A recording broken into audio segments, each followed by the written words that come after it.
Show cause నోటీసులకు అంటే some examples ఎలాంటి సందర్భాలు పంపిస్తారు? ఎగ్జాంపుల్స్ వచ్చేసి ఒకవేళ ఏదైనా ఎంప్లాయ్మెంట్ అంటే ఎవరైనా ఎంప్లాయీ కింద పనిచేస్తే వాళ్ళు ఇదేమన్నా సర్వీస్లో ఏమైనా వయలేషన్స్ చేసిండ్రు, లేకపోతే ఏదైనా మిస్బిహేవ్ చేసి మిస్కండక్ట్ అంటే తప్పుడు బిహేవియర్ అట్లుంటే షోకాజ్ అడగచ్చు.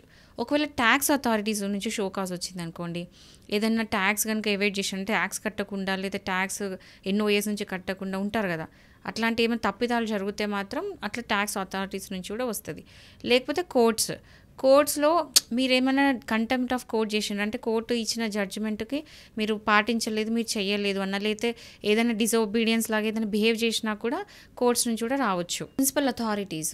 మున్సిపల్ అథారిటీస్ నుంచి సపోజ్గా మీరు ఇల్లీగల్ కన్స్ట్రక్షన్స్ చేసిండ్రు, లేకపోతే వాళ్ళు ఇచ్చిన సెట్ బ్యాక్స్లో కట్టలేదు, ఏదైనా సరే ఒకవేళ కన్స్ట్రక్షన్లో మీరు తప్పులు చేసినా, ఇల్లీగల్ అన్ఆథరైజ్ కన్స్ట్రక్షన్ చేసినా కూడా మున్సిపల్ అథారిటీస్ నుంచి కూడా మీకు షో కాజ్ నోటీస్ వచ్చే ఛాన్సెస్ ఉన్నాయి.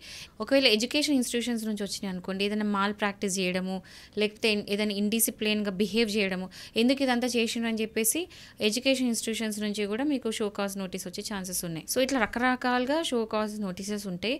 బేసికల్లీ ఇవి చేసేది అడ్వకేట్సే. సో ఏదైనా ఉంటే షో కాజ్ నోటీస్ పంపిస్తే దానికి రిప్లై ఇవ్వాల్సి ఉంటుంది.